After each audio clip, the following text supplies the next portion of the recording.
Alhamdulillahirabbil alamin. Puji dan syukur senantiasa kita ucapkan kehadirat Allah Subhanahu wa taala yang atas limpahan rahmatnya kita dapat berkumpul bersama dalam acara kuliah umum dengan tema Kebijakan Strategis OJK dalam mengakselerasi pemulihan ekonomi nasional melalui penguatan sumber-sumber pertumbuhan ekonomi baru.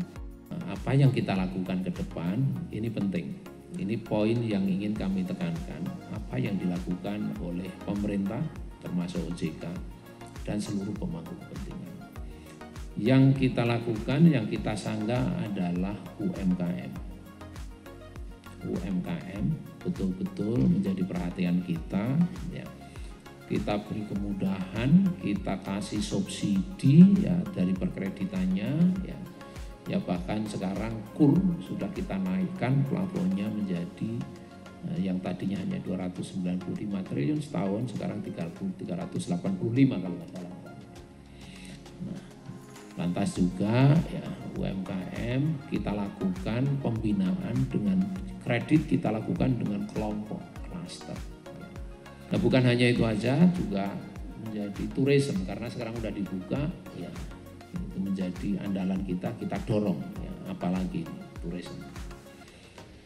Dan juga selain tourism ya tadi UMKM pertanian yang lebih strategis dan cukup besar, industri pengolahan. Ini sekarang ekspor nikel dilarang karena harus diolah di dalam negeri. Industri pengolahan ini nanti downstreamnya luar biasa pasti. Digitalisasi sesuatu yang tidak bisa kita hindari, ya, sehingga perbankan yang kita minta mempercepat, mentransform menjadi digital, dan kita bisa mengakses ke daerah-daerah terpencil dengan gampang dengan digitalisasi. Bansos, ya, kami justru di Aceh ini kita kemarin mempercepat ya BSI untuk bisa menyalurkan bansos dengan digital. Kami menilai OJK sebagai lembaga yang bertugas dalam pengaturan dan pengawasan kegiatan jasa keuangan di sektor perbankan maupun pasar modal memiliki peran penting dalam mendukung perekonomian Indonesia. Pembangunan sektor jasa keuangan Indonesia terkini. Kebijakan OJK mendukung sustainable finance. Kebijakan OJK mendukung digital ekonomi dan UMKM. Kebijakan keuangan syariah terkhusus terkait dengan potensi pengembangan ekonomi Provinsi Aceh. Kita lanjutkan dengan yang disebut business matching.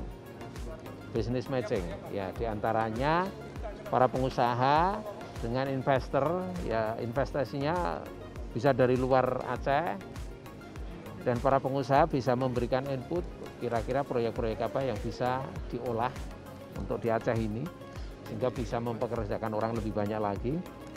Dan ini kesempatan bagi investor juga untuk mengembangkan usahanya di Aceh. Ya melalui sinergi dengan kampus. Kampus kan punya datanya semua.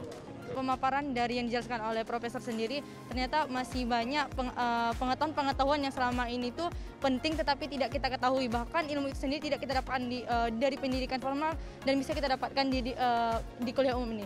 Sangat memotivasi sekali tentang bagaimana bisa saya mengetahui lebih detail tentang OJK tentunya.